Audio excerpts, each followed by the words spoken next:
Oi, Rê! Tudo Tudo bom? bom? Tudo bom e você? Tá me ouvindo legal? Tô ótimo. E você também? Eu também, tô te ouvindo super bem. Ah, que bom. Até eu vou falar pro pessoal o horário, porque a Regina mora em Monique, né, Rê? Isso. Então hoje a gente teve que fazer mais cedo, para não ficar tão distante para ela, né? Eu tô com 5 horas a mais, né? Sim. Então, Então, para mim, já é depois do almoço. tá depois, a gente está acordando praticamente. Tá um pré-almoço aqui. Então, gente, a Regina, eu conheço a Regina já há muito tempo, quer dizer, eu conheci ela como autora, eu era professora ainda no Poeridomos, e ela foi lá na minha classe contar a história do passarinho Rafa, um livro super premiado, né, Rê? E E depois eu... você sabe que, na verdade, não é um livro muito premiado, não. Ele é muito vendido. Ele é de um tempo que não tinha ainda muito prêmio, e depois o livro já fica publicado, ele não entra mais em prêmios. Tá. Então, Passarinho Rafa tem 37 anos. Ai, que delícia, olha isso. É um long seller. É, que já faz muito tempo que eu era professora do Poeire, já faz uns 25, não, 22 que eu parei de dar aula lá. Mas eu lembro que foi assim, uma criançada ficou empolvorosa quando você foi lá, foi uma delícia. E aí depois eu tive a honra de conhecer você lá na Feira de Livro de Bolonha, né? Aham. Nossa, aquela feira a gente se achou, né? A gente Passeamos se tanto, encontrou. conversamos. Ó quem entrou aqui, a Érica, outra amiga querida da gente, né? Eu já vi vários amigos meus aqui também. Oi, Ai, que povo! delícia! Ó, quanta gente, que delícia. E aí, aquele dia foi sintonia total, né? Fizemos um monte de coisa num dia que depois eu nem acreditava que tinha sido tudo aquilo no mesmo dia. Sabe Olha aí. como eu chamo isso, Paula? Ah, Paixão intelectual. A gente se apaixona pela cabeça do outro ou da outra, porque aí, obviamente, não tem sexo, né? é verdade. Ó, aqui está uma professora que trabalhou comigo que ela colocou: que máximo, trabalhamos o passarinho Rafa na Alfa. Foi exatamente. Ela era também da turma que trabalhou lá com ele.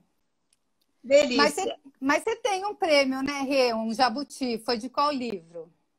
Eu tenho vários prêmios. Da Funilige eu tenho vários selos, o altamente recomendável, vários, acervo básico. Tem outros Uhum. prêmios menores também, e literatura de fantasia. E os dois mais assim badalados, né? Um Uhum. Jabuti de uma editora, há muitos anos atrás, e Ah, um tá. livro que foi finalista do Jabuti em 2017, que é esse aqui, ó. Deixa eu Quando ver. tudo muda, eu escrevi com a Shirley Souza e foi publicado pela Panda. Ai, que delícia. Conta um pouco dessa história desse que foi premiado com Jabuti. Esse livro é uma resposta a uma pergunta que todo mundo me faz. Como é morar na Alemanha? E é Ah, interessante, eu já escrevi vários livros sobre morar na Alemanha, digamos. Esse é o mais badalado.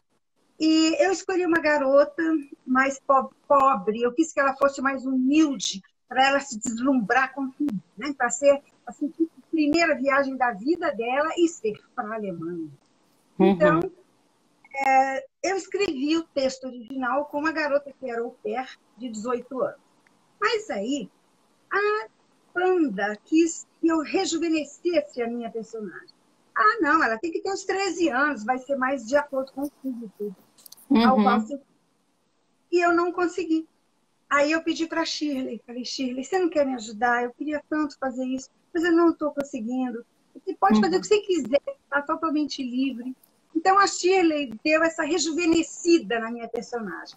Ela passou a ter 13 anos e, em vez dela vir como au pair, ela veio para a Alemanha obrigada, Ah, odiando.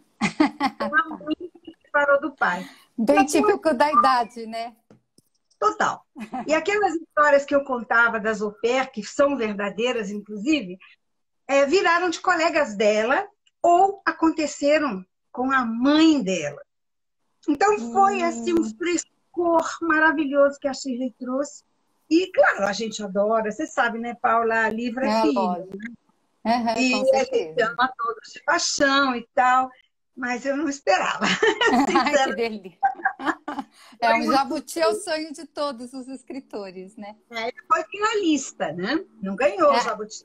Mas só de ser indicado já é um super prêmio, né, Rê? Já é um pedaço do prêmio, com certeza. Muito bom.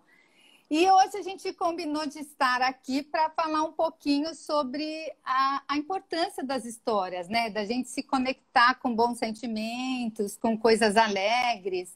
E aí que veio a ideia dessa live, né? Exato. E eu amo seus livros que justamente estimulam as crianças a se superar, que falam de dramas.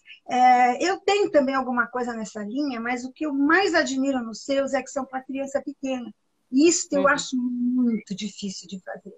Então, é aquela coisa, a separação dos pais, o luto. E o luto não precisa ser uma morte, uma separação é um luto. Né? Exatamente. Então, eu gosto demais e eu queria que você falasse agora dos seus livros. Você é psicopedagoga, terapeuta, professora, são tantos títulos. Conta como que você faz, de onde que você... onde você tira a ideia, a gente sabe, né? Mas daí, os pais se separando e vai por aí afora, né? Sim. A gente escreve muito sobre a nossa história, não tem como, né, Rê? É que nem você falou. E é muito bacana quando você fala isso da gente ter essa humildade e essa vontade de querer aprender e, às vezes, chamar o outro para poder falar de uma idade diferente, né? De uma vivência diferente que a nossa. E a minha vivência sempre foi educação infantil, ensino fundamental, trabalhei muito tempo com professores. E aí, fora filhos, sobrinhos, e eu sempre gostei muito dessa idade, assim, das séries iniciais. Eu me divirto muito com a criançada. Então, eu estava vendo outro dia você falar que cada lugar que você viaja, você cria um personagem, um cenário. E, para mim, as minhas viagens estão no próprio consultório, né? Ou na sala de aula, quando eu ia. A minha viagem, quando a criançada me traz, me fala alguma coisa, o que eu me divirto com eles, o que vem de história, é uma delícia, né? Porque eles trazem tudo pronto, assim. Às vezes eles estão contando uma história, eu já estou vendo o personagem, o animal que se assemelha com aquela história. Então, é muito gostoso. E eu termino testando no consultório. Então, isso é muito bom para mim, né? Porque eu já tenho feedback na hora, se funcionou ou se não funcionou. Verdade. Posso contar uma história sua? Claro! Vou adorar. Então, vou contar a história do Leãozinho Corajoso, que saiu pela editora Girassol. Ai, que Eu delícia! gosto de histórias rimadas. E a criançada também, né? Sim, eu também sim. vejo muito em casa os netos, como eles riem das rimas. Eles curtem muito essa coisa da sonoridade nessas séries iniciais, assim, é importantíssimo. Eles entram mesmo mais quando a história é rimada, né? É porque o que a criança mais curte não é nem o significado, né? É o som. Né? Sim. É o que mais diverte. É o Sim. som. Sim. É meio nonsense, mas não tem importância. Eles morrem. Isso é uma coisa maravilhosa. Então, agora lá vem a história. Vamos lá, brincando com as palavras. Ai, que delícia. O Leãozinho Corajoso, da Paula Furtado, que saiu pela editora Girassol. Era festa na floresta, dia de comemoração. O dia do nascimento do filhote do leão. Todos os animais, sem exceção, foram conhecer o novo herdeiro e dar as boas-vindas a quem governaria o reino inteiro. O tempo passava, o leãozinho ia crescendo, muitas coisas aprendendo. Papai orgulhoso ensinava como um rei se comportava. Mas o filhote tinha algo Meu Deus, medo, muito medo. E tudo que via, eu via. Medo de cobra, de elefante, de raio, de trovão, de escuro e até de música. Sozinho não ficava, não. Papai estava preocupado. Veja só que aflição. Quem medroso não existe. É muita decepção. Mamãe Leoa, sempre atenta, conversava com o leãozinho. Para que o medo não se alimenta, se enfrenta. Mas a conversa da mamãe e os ensinamentos do papai nada conseguiam mudar. E o medo,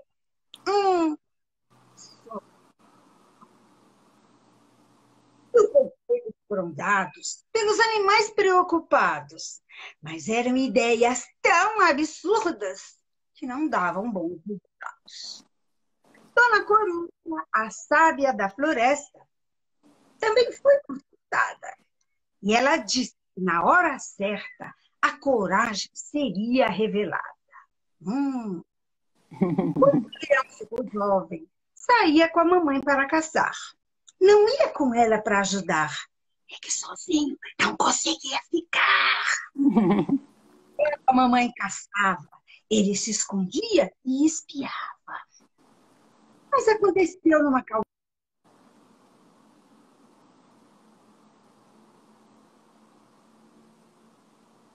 Sua mãe foi atacada por uma grande serpente que tentava dar na leoa uma picada. O jovem leão, apavorado, precisava ser corajoso para defender a mamãe de um inimigo maldoso.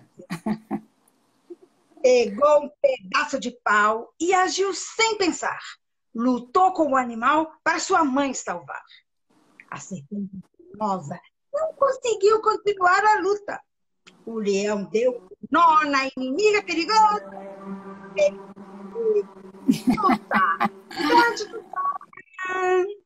E desse diante, o leãozinho entendeu que o maior inimigo para ser enfrentado é o medo exagerado, que nos coloca em perigo ou nos deixa paralisados. A coragem é uma conquista. Quem não arrisca, não petisca. Que delícia! Que honra você contando a minha história, que delícia. Imagina! Gostou da minha versão?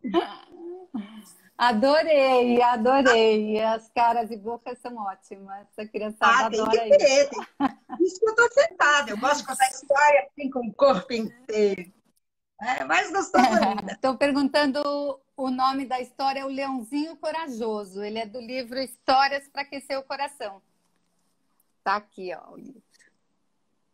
Conta pra gente mais dessa coleção, porque é isso que eu acho que é fundamental num momento como a gente está vivendo, de uma pandemia, em que está todo mundo meio deprimido. Então é difícil você passar, principalmente para a criança, né, que vive num mundo que não entende, é difícil você explicar para ela o que está acontecendo. Eles podem até falar, é o corona, mas saber de verdade é outra história. Então, eu queria que você falasse um pouquinho sobre essa coleção.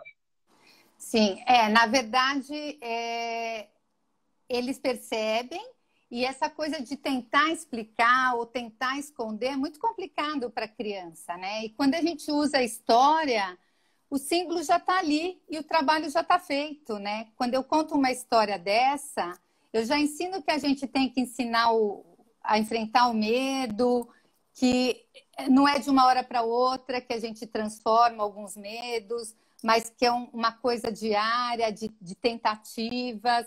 E a gente dá aquela possibilidade de final feliz, né, Rê? Que é importantíssimo, assim, para a criançada.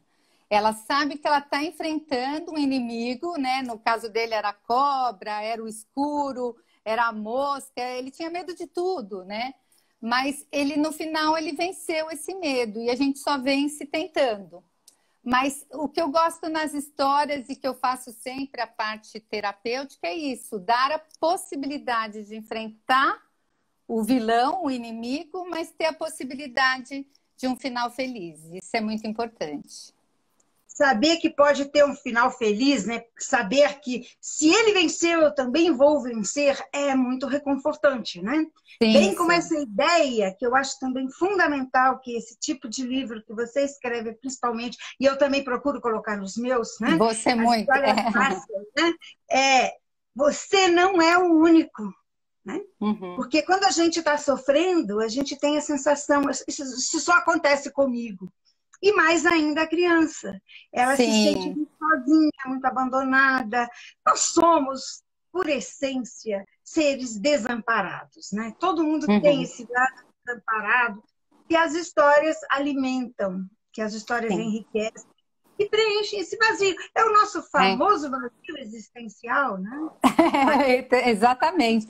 E a gente dá essa sessão de terapia aí, quando a gente conta uma história, dá esse enfrentamento dos problemas, dos sentimentos difíceis e a possibilidade do final feliz. Então, isso eu acho fantástico.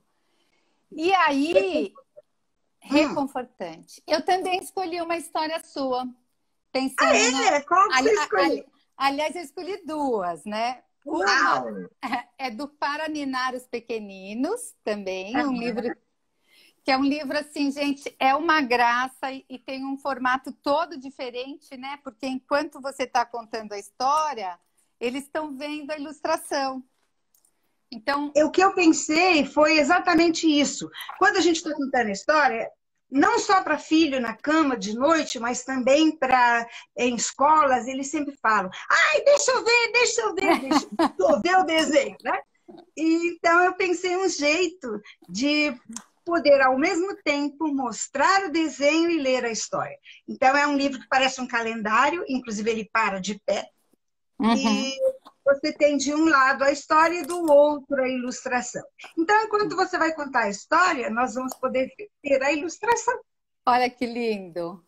E eu escolhi essa também, depois a gente vai conversar o porquê. Os ratinhos vão dormir. Os ratinhos não queriam dormir e ficavam inventando novos pedidos todas as noites. Mamãe, conte só mais uma história. Mamãe, cante só mais uma música.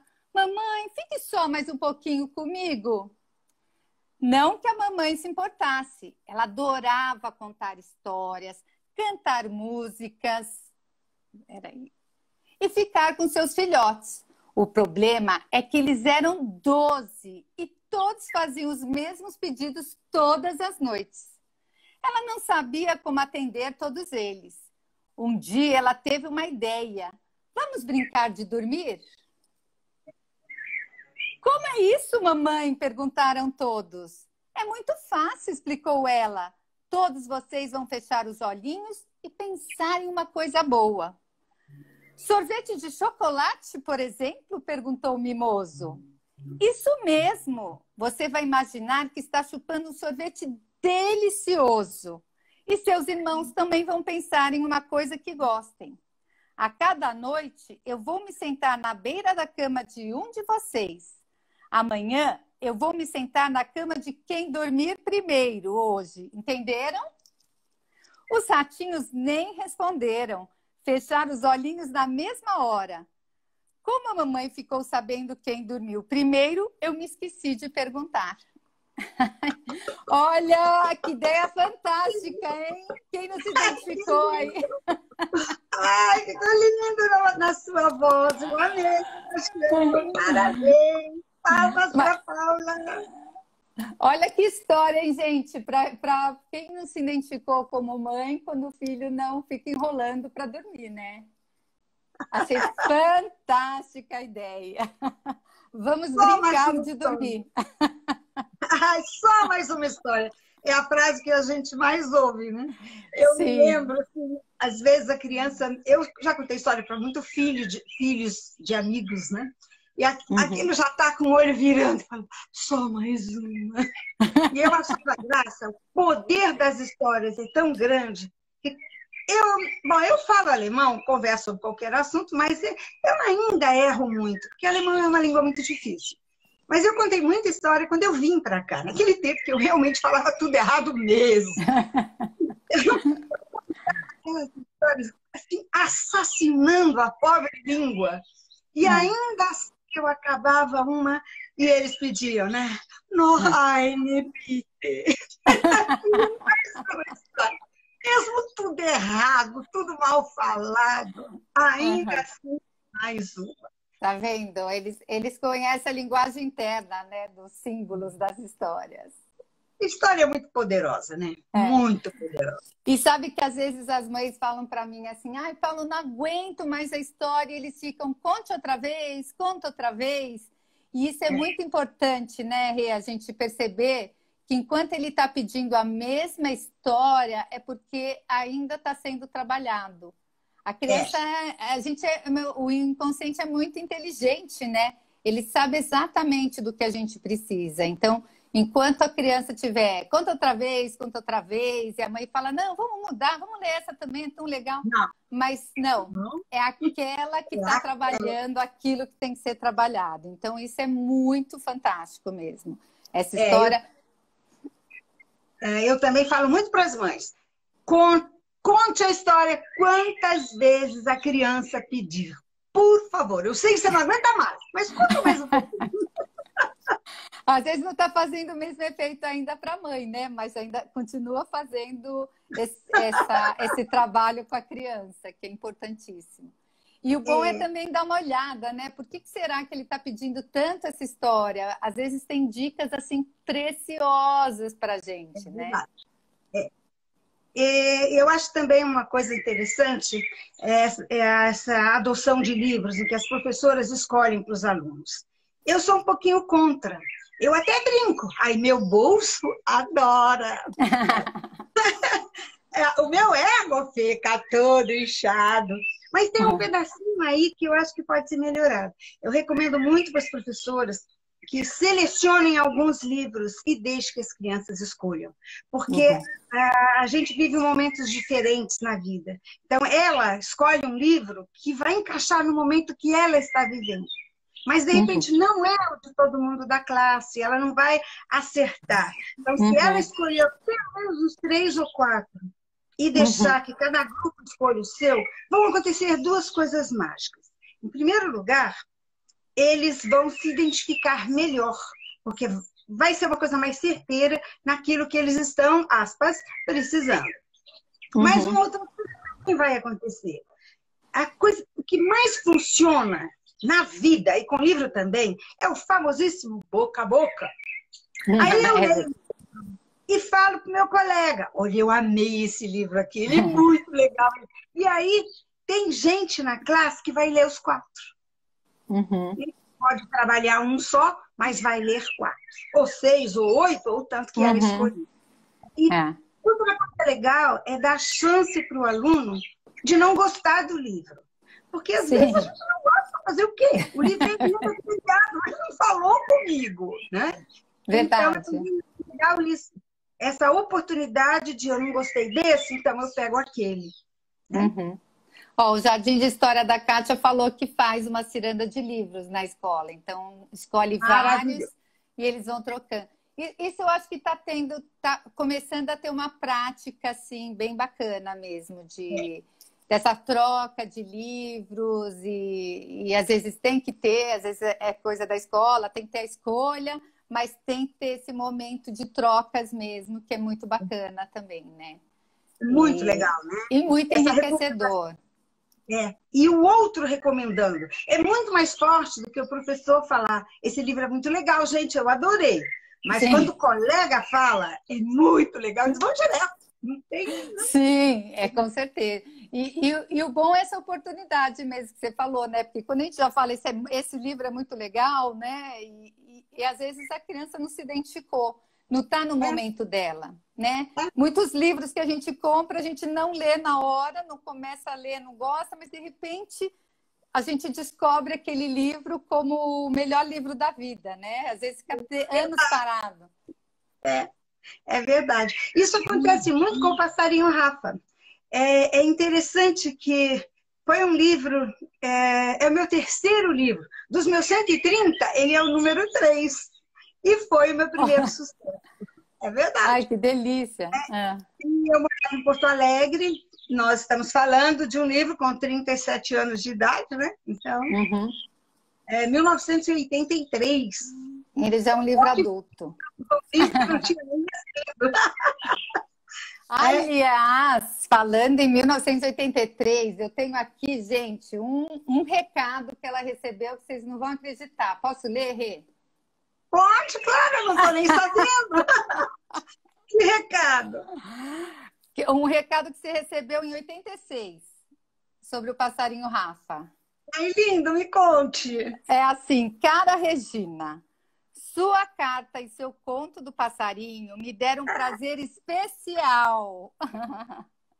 Eu sou uma criança de 83 anos que ama as histórias infantis, elas me encantam. A do Rafa, com sua lição de liberdade e amor, foi devidamente emitida, né? Curtida. Curtida. Muito obrigado pelo oferecimento e pelas palavras carinhosas que vivenciamos com ele. Com certeza, a prima Pitu... vou dizer à prima Pitu que ganhei uma amiga em São Paulo, excelente contadora de histórias. Abraços afetuosos do velho Carlos. Conta pra gente quem é esse Carlos. É uma carta do Carlos Drummond de Andrade. Que delícia, gente. Como um prefácio do livro. É uma emoção, essa carta para mim, toda vez que eu olho para esse livro, que eu leio essa carta, é uma emoção. O Carlos é primo do meu pai, e a tia Pitu, no caso é a minha tia, né? E era uma amiga pessoal dele, ela morava no Rio, e eles frequentavam suas casas, e era uma amiga pessoal. E a tia Pitu, claro, apaixonada pelo Carlos, pelo trabalho dele. E foi ela que levou o passarinho Rafa para ele. Eu, na época aqui do lançamento, eu fiquei com vergonha de mandar. Vou lá ser prima do Carlos Drummond de Andrade não é fácil, né? Pois é, tem o seu peso também, né? E eu vi a Pitu que falou, não, manda um livro para o Carlos, manda que eu levo para você. Ela levou e depois ele mandou essa carta para mim. Vocês não imaginam, gente, quando essa carta chegou. Eu não acreditava. Foi uma coisa assim maravilhosa. Então, bem legal. E eu tenho muitas cartas emocionantes do passarinho Rafa. Eu pensei que você fosse ler alguma velhinha dos seus alunos. Não, infelizmente, não tenho daquela época também. 22 anos, né, já. Não, deve ser mais, porque 22 anos eu parei de dar aula, mas foi logo no comecinho. Você era uma menina, né, praticamente, quando você foi lá. Aliás, a Regina continua menina, é impressionante. Passa os anos, ela tá igual, assim, né? Eu passo 20 anos todo ano, é por isso. Então é por isso, contou o segredo. Esse é o meu segredo, fazer 20 anos todos os anos. Então, conta um pouquinho pra gente do passarinho Rafa. Eu escolhi, gente, por conta desse confinamento que a gente está vivendo, né? E o passarinho Rafa, ele fala da liberdade, né? E o quanto, assim, ele se acostumou, porque ele não conhecia outra vida, né? Sem ser aquela da gaiola. Então, ele achava que a vida dele era normal até ele saber que não era para um pássaro. E para a gente que já conhece essa liberdade, de repente a gente fica confinado, né? Então, o sentimento, ao contrário que o Rafa sentiu, ele sentiu angústia quando ele soube o que era liberdade. E a gente sente angústia quando sabe o que é ficar preso, né?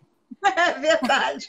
Eu vi uma charge, uma velhinha presa numa gaiola, e falando assim, é difícil, meu filho. Falando com o passarinho do lado de fora, é difícil, meu filho. Olha que lindo.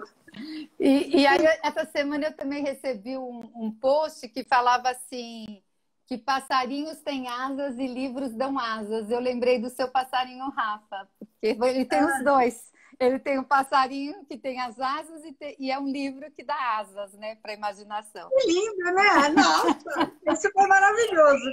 Olha, deixa eu mostrar o Rafa aqui. Esse é o primeiro passarinho Rafa. Depois, sempre as crianças gostam também, né? Jovem, essas séries, todo mundo gosta da continuação da história. E aí, o que aconteceu? Me conta. Debaixo da gaiola, ele sai fora e vai viver uma vida nova. No livro, Uma Vida Nova para o Passarinho Rafa. Mas ele não saiu de verdade, ele continuou com medo e ele ficava na volta. Quando ele foi embora de verdade, que ele rompeu com as suas barreiras, realmente nasceu uma companheira de viagem para o passarinho Rafa. Ai, que delícia! Uma beija-flor, é um canarinho com uma beija-flor. Eu sou apaixonada por esses dois. E tem outros que eu amo, eu amo passarinhos, mas a flor eu tenho, assim, verdadeira alucinação. Então, eu pus como namorada do Rafa, depois vem a ser a namorada dele. E aí as crianças mandam cartinha perguntando quantos filhotinhos eles têm. É muito fofo, né? Eles pedem muito isso de continuação, né? Eu já recebi muitos também de falar o que aconteceu depois, o que aconteceu quando o filhote cresceu. Então, eles vão além, assim, é uma graça. Eles dão ideia para novos livros, realmente, né? O tempo todo. E eu já vi aqui o pessoal pedindo para você contar a história. Ó, já li aqui. Conta a história, conta a história, conta a história. Eles estão pedindo do passarinho Rafa. Então, conta o passarinho Rafa para nós. Quer que eu vou mostrando? Você conta a história? Eu quero. Vou pegar aqui, peraí. Então, vamos nessa. Peraí, Rick, eu tô com ele, não estou tão... A minha imagem está escura, porque aqui para mim eu estou com muita luz nos olhos e eu estou achando que ela está um pouco escura. Tá bem para você? Não, tá tranquilo, sim. Então Você vai mostrando a imagem, eu vou contando? Isso mesmo. Então vamos lá. Juliana e Lilian ganharam do tio Ramulfo um passarinho bem novinho, recém-saído da casca. Deram-lhe o nome de Rafa e compraram-lhe uma gaiola dourada. Passavam todo o tempo em volta dele, mimando, encantando-se com seus pulos e piu. Pipipiu! Como o Rafa cantava bonito. Quando ele cresceu um pouquinho, tio Ranulfo começou a lhe ensinar a pousar no dedo e no ombro das meninas, voar baixinho no quintal e ficar dengoso quando era acariciado. Como o Rafa tinha nascido na gaiola, acreditava que o mundo não ia além daquele quintal onde vivia. De manhã cedo, Rafa cantava para acordar Juliana e Lilian. Pipipiu! Bom dia! Gritavam elas pulando da cama. Iam correndo arrumar a gaiola e trocar a água e o alpiste. Quando o sol brilhava, elas levavam a gaiola para o quintal. E quando fazia frio ou chovia, cuidavam para que ele ficasse confortável e quentinho. Rafa era muito feliz com elas. Certo dia, porém, ele começou a pensar: o que será que tem além daquele muro? E lá em cima, o céu é tão azul, o azul é tão bonito, bonitas são as flores, flores devem ser pequeninas vistas lá de cima. De longe as árvores serão grandes? E Rafa teve vontade de ver as coisas lá do alto. Rafa teve vontade de voar. Perguntou um pardal que passava: ei, amigo, é bom voar? Bom, ele riu. É maravilhoso. Mas você é pássaro, como é que não sabe? É que eu não nasci na gaiola, nunca voei alto. Minhas donas dizem que passear longe de casa é perigoso, que tem gavião que come passarinho, que comida é difícil, que faz frio e chove, que é melhor eu ficar aqui mesmo, que elas cuidam de mim. O pardal ficou espantado. Mas que vida horrível a sua! Horrível? Você está louco! Eu moro numa gaiola dourada tão bonita que até parece de ouro. Minhas donas me adoram. O pardal interrompeu. Você é um prisioneiro. Uma gaiola de ouro é sempre uma gaiola. Eu já senti fome e frio, mas sou livre. Aprendi a me defender sozinho. Você é chato. Vou embora. Tchau. Rafa ficou muito intrigado. Seria mesmo tão bom voar assim? Seria voar a liberdade? Só havia um jeito de saber, experimentando. Assim que as meninas tiraram Rafa da gaiola, ele pulou e, batendo loucamente as asas, soltou-se no ar. Mas pobre Rafa, ele não sabia que voar direito e bateu, não sabia voar direito e bateu na antena da TV do vizinho. Tum! As meninas gritavam, pensando que ele tivesse morrido, mas felizmente ele só quebrou a asa esquerda. Peraí. Acho que o Rafa está infeliz, meninas, disse o tio Ramulfo, colocando uma atadura na asa esquerda. Deixem que ele voe um pouco mais, para que não fuja outra vez. Que tal amarrar um cordão na perninha dele? E assim foi feito. Mas Rafa nunca mais se sentiu feliz como antes. Seu sonho era ganhar os céus e voar, voar, voar. Decidiu que treinaria para fortalecer as asas. Quando se sentiu pronto, ele bicou o cordão que o prendia até arrebentá-lo. Então ganhou espaço, ouvindo ao longe os gritos de Juliana. Rafa, volte, você vai se machucar outra vez. Por favor, Rafa, volte. Mas ele nem ligou. O ar que respirava lá em cima, azul e doce como o céu, deixou-o embriagado. O mundo, de repente, ficou tão grande, deixou-o entorpecido. Aqui é meu lugar, gritou ele. Não quero mais viver trancado numa gaiola. Eu sou um pássaro. Mas sentia saudade das meninas. Trazia nos ouvidos o grito desesperado de Juliana. Volte, Rafa, volte. Voltou e ficou piando no galho mais alto. Piu, piu, piu, eu volto, mas sem gaiola, por favor. Eu gosto de vocês. Piu, piu, piu, mas eu gosto tanto desse céu azul imenso e dessa porção de telhados cinzentos. Mas, Rafa, choramingava Lília, quem vai nos acordar de manhã? Ninguém canta bonito como você por aqui. Piu, piu, piu. Eu prometo, meninas, prometo acordar vocês todas as manhãs, mas me deixem livre, por favor. Elas entenderam, pararam de chorar e jogaram a gaiola no lixo. E assim, todas as manhãs, bem cedo, Rafa cantava para acordar Juliana e Lília. Piu, piu, piu. Elas pulavam da cama. Bom dia, como vai, querido Rafa? Dormiu bem? E colocava alpiste e água na janela para ele beber e comer. E felizes, contavam para as amiguinhas na escola. Nós temos um passarinho chamado Rafa, sabe? Mas ele não fica preso na gaiola, não. Ele mora lá no céu e vem todo dia visitar a gente. Ai, que lindo! Que lindo! Ai, esse Rafa é uma emoção, até para mim, sabia? Eu imagino, a gente ainda se emociona, né, com os nossos filhotes. Com certeza. É.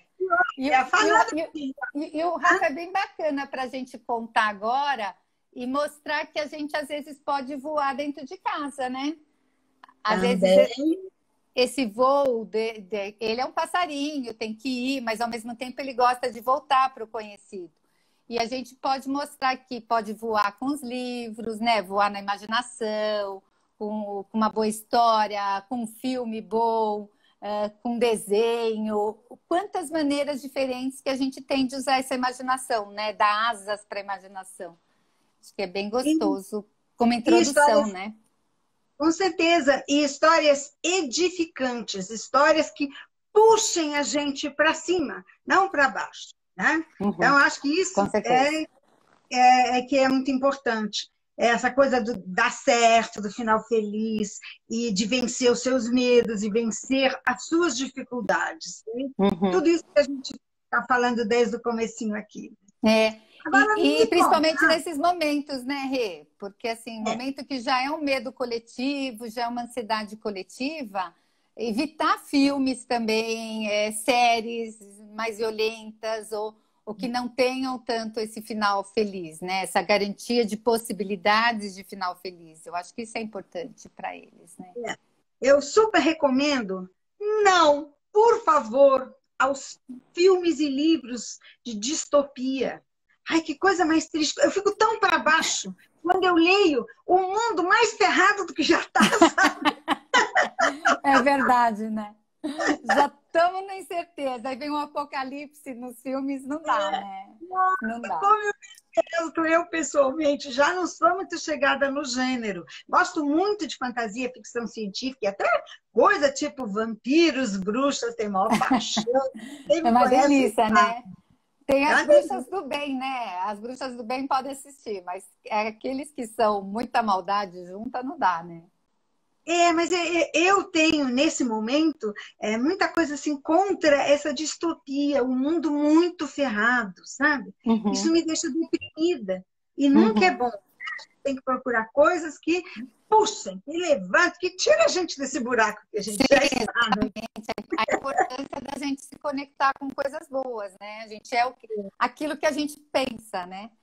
E o corpo reage assim, né? Se a gente está vendo uma cena ruim ou está tendo um pesadelo, o nosso corpo já reage como se a gente estivesse em perigo. Então, a importância da gente mostrar a conexão com o pensamento é muito mais do que aquela coisa só do segredo, né? Daquela coisa de lei de atração, que é bacana, mas não é só por aí. É que o nosso corpo é comandado pelos nossos pensamentos. Né? Então, se eu mostro que eu estou em perigo, ele reage como se estivesse em perigo. Aí tem crise de ansiedade, pânico. Aí acontece mil coisas nesse sentido também, né? Com certeza. E Muito mudando um bom. pouquinho de assunto, eu queria que você contasse, você tem um trabalho grande com Maurício de Souza. Como é que é trabalhar com Maurício, que hoje é um mito, Maurício, né? Eu me Uhum. lembro do tempo que ele era super massacrado, em que as professoras diziam que gibi não é livro, que isso não é leitura, era até É. proibido ler gibi. E depois eu já cansei de ver as pessoas em feiras abraçando Maurício, beijando, emocionadas e falam: eu alfabetizei com a Mônica. É muito interessante. É, mas é muito, é muito. A gente não faz ideia do que as pessoas falam da alfabetização para ele. Eu tive a honra de autografar com ele várias vezes, né? E quando as pessoas entram, eles sentam lá na cadeirinha que ele atende assim, cada um, assim, um por um, ele autografa, ele faz desenho do personagem. E, mas eu vou te falar que 99% sente e fala: Maurício, eu me alfabetizei com a turma da Mônica. É uma Eu coisa já cansei. linda. É muito emocionante você ver assim que o quanto assim essa coisa do gibi, né? As pessoas também estão muito em cima do politicamente correto e existe criança que bate, existe criança que fala errado, então não tem tudo que ser assim, sabe? Aliás, é pelo errado também que muitas vezes a gente ensina, Se né? chega ao certo, né? Pelo errado se Sim, chega ao certo. se chega Com ao certeza. certo. E A não é gente só pode isso. questionar as atitudes, né, do errado. E não é só isso, né? É que o errado está aí o tempo todo, a gente não pode evitar de olhar para ele. Tem que olhar, tem que falar nisso. E Uhum. hoje a Mônica, por exemplo, empoderada do jeito que ela é, pega aquele coelho dela e bate nos meninos. Todo mundo morre de medo da Mônica. Mas Ela você vê como faz. é Ela é um atual. ídolo no Japão, em países do Oriente. É muito, muito forte a Mônica, assim. Ela é super a dona da rua, surgiu bastante lá mesmo, né?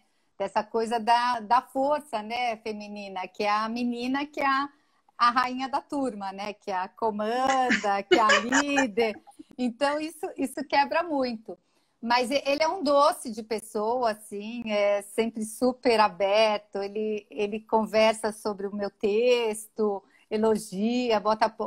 É muito legal, assim, quando ele chama para autografar, cada um que entra, ele me apresenta e fala da onde vieram as ideias. A gente vê que é uma pessoa muito atuante ainda na MSP, né? Que tudo passa muito por ele, É muito, mesmo. Participa, muito. assim, de texto. Eu fiz 2 livros, Ativamente, ativamente. Três Mosquiteiros e Romeu e Julieta. Mas eu não tive... Bom, eu também moro longe, é mais complicado, mas É eu não mais tive, complicado.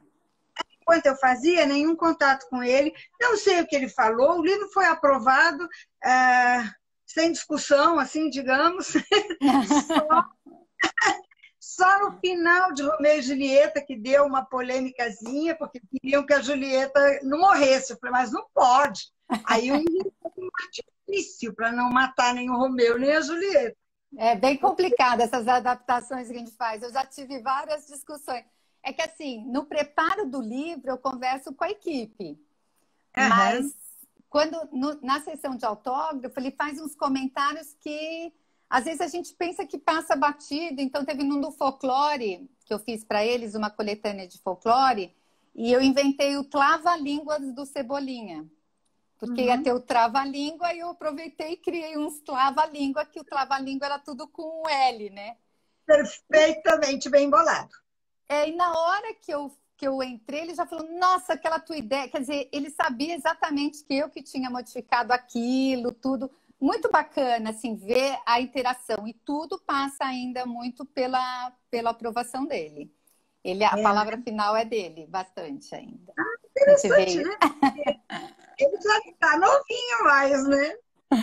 Sim, mas ele está por dentro de tudo que sai, de tudo que. E uma atuação assim, ainda tão presente, né? Com certeza. Não, é barato mesmo. E acho que, como eu, muita gente também não imaginou, né? Que ele fosse que ele ainda seja tão atuante. Sim. Interessante, né? Mas sempre foi a vida dele, né? Não, eu fui outro dia numa reunião que eu estou fazendo uma assessoria para um desenho animado dele, que vai sair. E a reunião era com a Mônica também. Mas ela falava tudo. Olha, o Maurício não gostou disso, meu pai não gostou daquilo. A gente vê que assim, abarca em todas as áreas, tem o dedinho do Maurício, sim. Maravilhoso, hein? Apesar que cresceu muito lá, né? Sim, mesmo com todo o crescimento, contudo, ele ainda está na ponta da linha. Ainda está.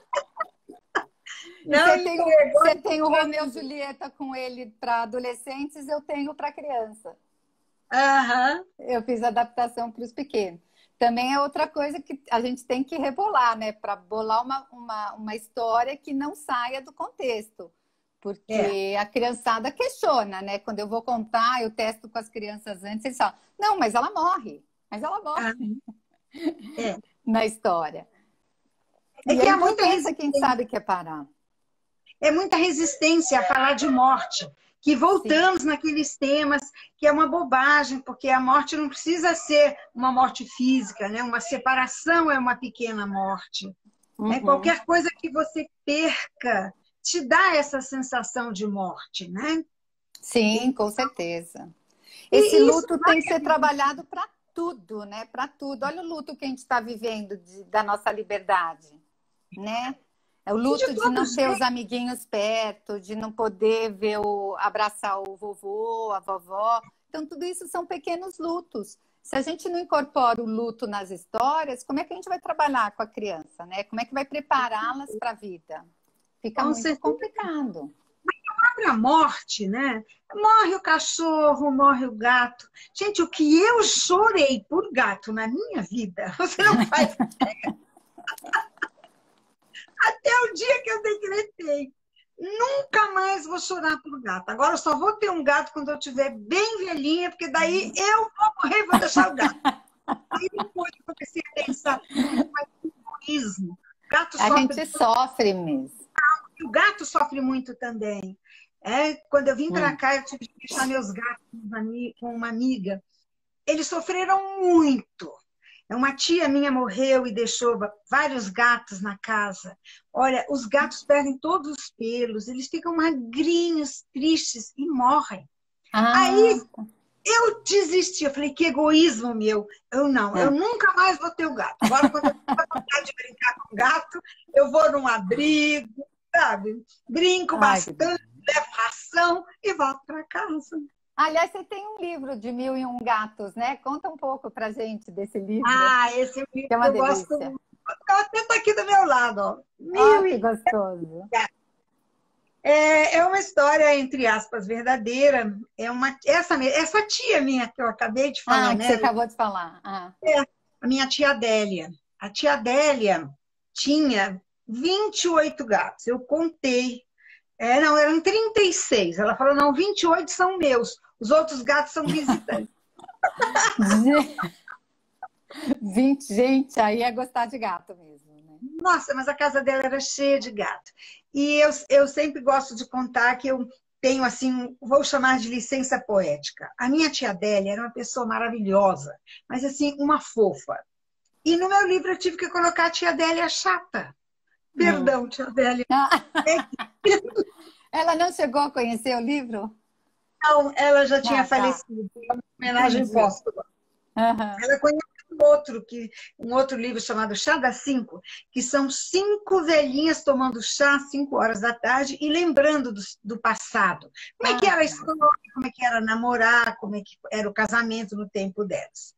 Então, são 5 tias. É minha mãe e mais 4 tias. A tia Adélia, claro, está lá também. A tia Pitu, que a gente também já falou. Já falou com a carta do Carlos.